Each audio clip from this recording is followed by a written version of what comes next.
지금 이 순간에도 당신의 뇌에서는 끔찍한 일이 벌어지고 있습니다. 5년 전 헤어진 연인과의 마지막 대화가 계속 재생되고 10년 전 친구에게 들은 상처받은 말이 생생하게 되살아나고 어릴 때 부모님이 화냈던 장면이 마치 어제 일처럼 당신을 괴롭히고 있어요. 더 기이한 건 당신이 그 기억들을 붙잡고 있다는 겁니다. 마치 고문도구를 스스로 쥐고 있으면서 왜 아플까라고 묻고 있는 것처럼요. 그때 내가 다르게 말했다면, 만약에 그 일이 없었다면, 왜 그런 일이 나에게만 생겼을까? 이런 생각들이 하루에 몇십 번씩 당신의 마음을 지배하고 있지 않나요? 오늘 이 영상을 끝까지 보시면 왜 당신의 뇌가 이런 식으로 작동하는지, 그리고 더 중요하게는 이 끝없는 고통의 사슬에서 어떻게 벗어날 수 있는지 알게 될 겁니다. 2500년 전 부처가 깨달은 무상의 진리와 최신 신경과학이 놀랍도록 일치하는 답을 제시하거든요. 댓글로 솔직하게 답해보세요. 몇 년 전 일을 생각하면서 잠 못 이룬 적 있나요? 과거의 실수나 상처 때문에 현재가 불행해진 적 있나요? 아마 대부분의 사람들이 나도 그래라고 답할 겁니다.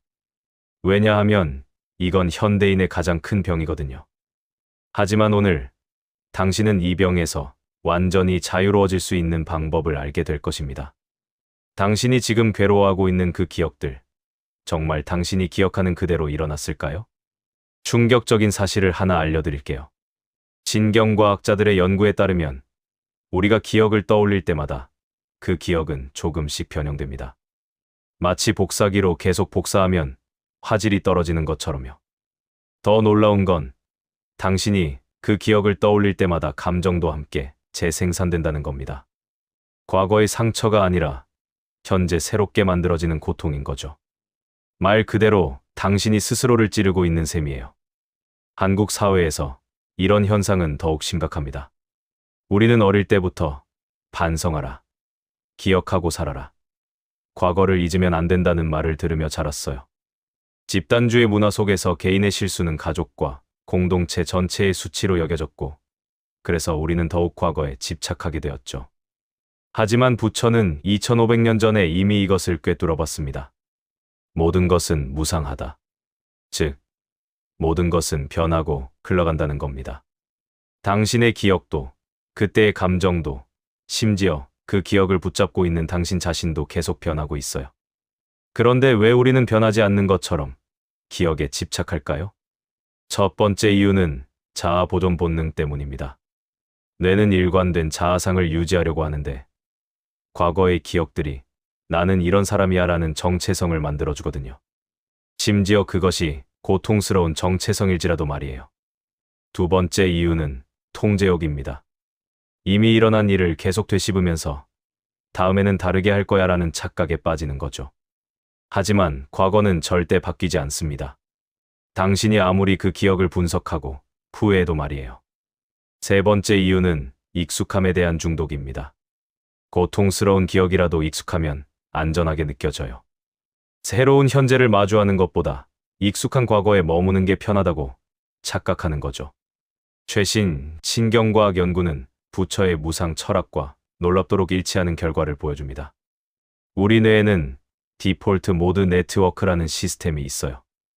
이것은 아무것도 하지 않을 때 자동으로 작동하는 뇌의 기본 모드인데 주로 과거를 후회하거나 미래를 걱정하는 일을 합니다.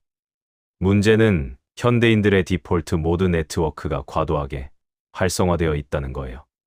스마트폰과 SNS에 중독되어 있으면서도 동시에 끊임없이 과거의 기억들을 되새기고 있죠. 마치 컴퓨터가 백그라운드에서 너무 많은 프로그램을 돌려서 느려지는 것처럼요.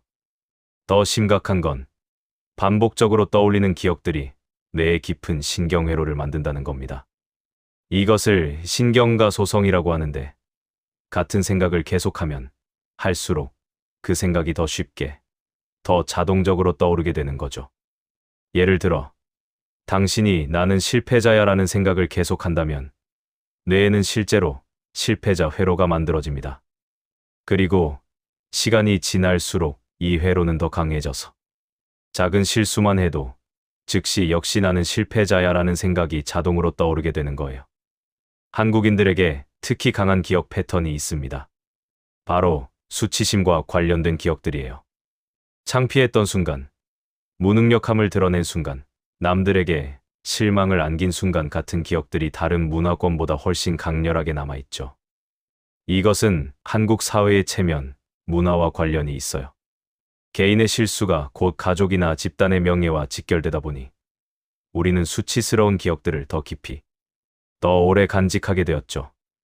그리고 그 기억들이 현재의 행동을 제약하고 있어요.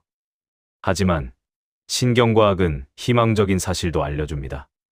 신경과 소성은 양방향으로 작동한다는 거예요. 부정적인 회로를 강화할 수도 있지만 의식적인 노력으로 새로운 긍정적 회로를 만들 수도 있다는 뜻이죠. 부처가 말한 무상은 단순히 모든 것이 변한다는 뜻이 아닙니다. 더 깊은 의미는 변하지 않는다고 집착하는 마음이 고통의 근원이라는 거예요. 당신이 붙잡고 있는 그 기억들, 그것들도 이미 변했어요. 시간이 지나면서 맥락도 바뀌고, 의미도 바뀌고, 심지어 사실 자체도 바뀌었을 수 있거든요. 예를 들어봅시다. 10년 전에 상사가 당신에게 화를 냈던 기억이 아직도 생생하다고 해보죠. 그런데 지금 그 상사는 어떤 사람일까요? 10년 전과 똑같을까요?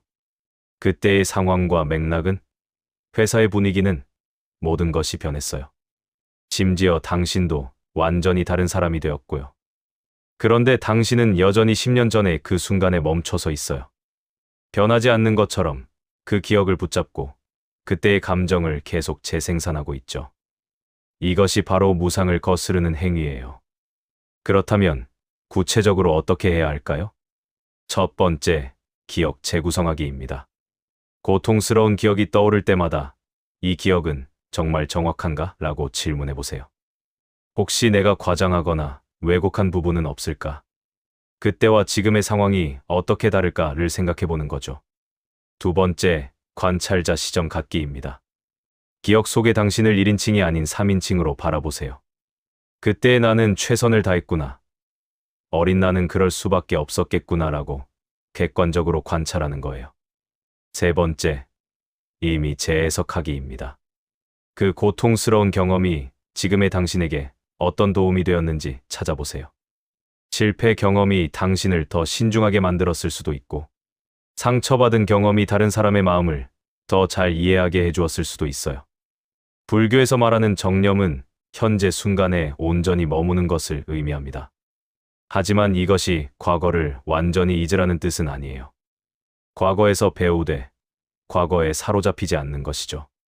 신경과학적으로도 마음 챙김이나 명상이 실제로 뇌 구조를 바꾼다는 것이 증명되었어요. 정기적으로 현재 순간에 주의를 기울이는 연습을 하면 디폴트 모드 네트워크의 과도한 활성화가 줄어들고 대신 현재 순간을 인식하는 뇌 영역이 강화됩니다. 한국인들에게 특히 효과적인 방법들을 알려드릴게요. 첫째, 5, 4, 3, 2, 1 기법입니다. 과거 기억에 빠져들 것 같을 때 지금 주변에서 보이는 것 5가지, 들리는 것 4가지, 만져지는 것 3가지, 냄새 나는 것 2가지, 만나는 것 1가지를 의식적으로 인식하는 거예요. 이렇게 하면 강제로라도 현재 순간으로 돌아올 수 있어요. 둘째, 감사 일기 쓰기입니다. 매일 잠들기 전에 오늘 있었던 좋은 일 3가지를 적어보세요. 아주 작은 것도 괜찮아요. 맛있는 커피를 마셨다. 친구가 안부를 물어봤다. 날씨가 좋았다 같은 것들 말이에요. 셋째, 호흡 명상입니다. 하루에 단 5분만이라도 자신의 호흡에 집중해 보세요. 숨이 들어오고 나가는 것을 관찰하면서 생각이 떠올라도 판단하지 말고 다시 호흡으로 돌아오는 연습을 하는 거예요. 넷째, 신체 감각 느끼기입니다.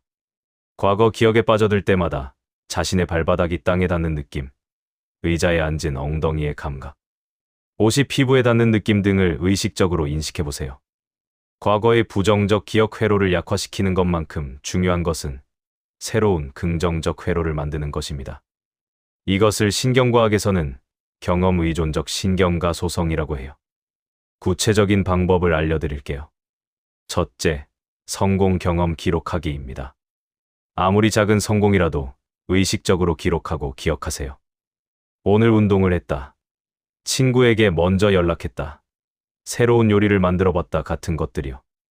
이런 긍정적 기억들이 쌓이면 새로운 성공 회로가 만들어집니다. 둘째, 감정 조절 연습하기입니다.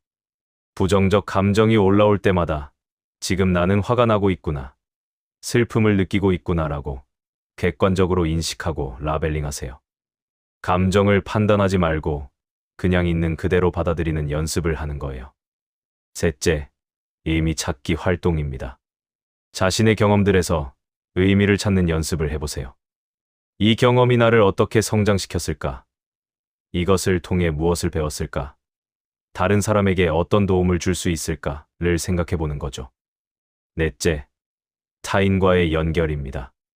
혼자 있을 때 부정적 기억들이 더 강해지는 경우가 많아요. 믿을 만한 사람들과 현재의 경험을 나누고 함께 의미 있는 활동을 하면서 새로운 긍정적 기억들을 만들어 보세요. 한국 사회는 과거 지향적 문화가 강해요. 조상 숭배, 전통 중시, 역사 교육 강조 등이 좋은 면도 있지만 개인 차원에서는 과거에 과도하게 매몰되게 만들 수 있어요. 특히 한국인들이 자주 빠지는 기억의 함정들이 있습니다. 첫째, 학창시절 트라우마입니다. 입시 경쟁, 왕따, 성적 스트레스 같은 기억들이 성인이 되어서도 계속 영향을 미치는 경우가 많아요. 하지만 지금의 당신은 그때와 완전히 다른 환경에 있다는 걸 인식해야 해요. 둘째, 가족 관계의 상처입니다. 부모님의 기대, 형제자매와의 비교, 가족 내 갈등 등이 현재의 자존감과 인간관계에 영향을 미치고 있을 수 있어요. 하지만 당신은 이제 독립적인 성인이고 자신만의 가치관과 삶을 만들어갈 수 있어요.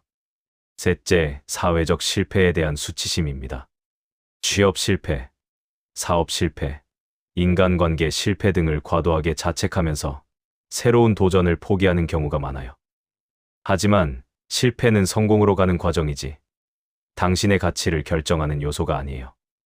이런 한국적 상황에서 무상의 지혜를 적용하려면 첫째, 집단보다 개인을 우선하세요.